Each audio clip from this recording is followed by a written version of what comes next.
Now, the world's top climate scientists have gathered in South Korea and are preparing to call for drastic cuts in fossil fuel pollution. The Intergovernmental Panel on Climate Change says the world is already well on the way to global temperature rises of 1.5 degrees Celsius, and action is needed now. Well, I'm joined by Tom Burke, Chairman of Third Generation Environmentalism and former Senior Advisor to the Foreign Secretary's Special Representative on Climate Change. Very good evening to you, Mr. Burke. We'll talk about the sense of urgency in a moment or two, but just give us your sense of the parts of the world that are now extremely threatened by climate change. Well, the most obvious one, I think, is probably Bangladesh, which is most vulnerable to sea level rise.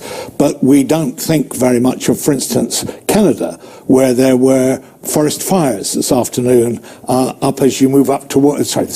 this summer, as you move up towards the Arctic Circle. There are any city, really, that is down at coastal level, places like Jakarta, for instance, which sea level rise will attack. Places where people are living in large numbers in very dry areas, where we're likely to see many more droughts and really at some point make those places unlivable.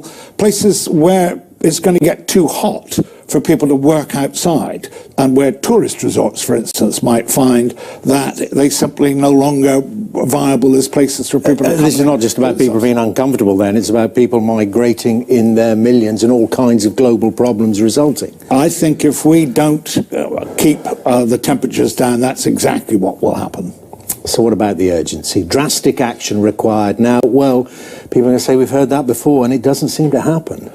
Yeah, I remind people that climate change is a disease in a way. It's a bit like diabetes, which it can be without symptoms, but gets progressively worse if you don't do anything about it. And I think people often think, as you just mentioned, that, oh, we heard this before and it's not happening. But actually, every time the scientists get together and consolidate their view of what's happening to the climate, then the picture that comes out is it's happening faster than we thought, and the consequences are nastier than we thought. Could it be too late, though? Could it be too late? I mean, you know, whatever the planet does, let's say all the nations of the world come together and say, right, we'll take this seriously. I mean, the science is unclear in terms of what the remedy is.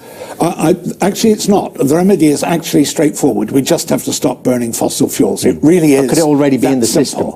Oh, climate change is already in the system. Yes, indeed it is. We are not going to have the climate we grew up with, as it were, ever again in our lifetimes. But it will go on getting worse and worse, become unmanageable and eventually unlivable. And so the challenge and the urgency is to stop that process now before we cross that boundary, which the governments used to put at about 2 degrees global average temperature rise, when things will start to become very unmanageable very quickly. Well, I said there, even if all the nations of the world join together, and of course they're not. And the number one, the symbol of it all is the biggest economy in the world, the United States of America, with a climate change skeptic in charge. No, I think that is a very worrying sign. On the other hand, it's very important to notice that he's not speaking for all of America. And just a couple of weeks ago, there was a big global summit that took place, organized by the governor of California, which brought together people from the cities and the states all across America to say that they're getting on with doing things,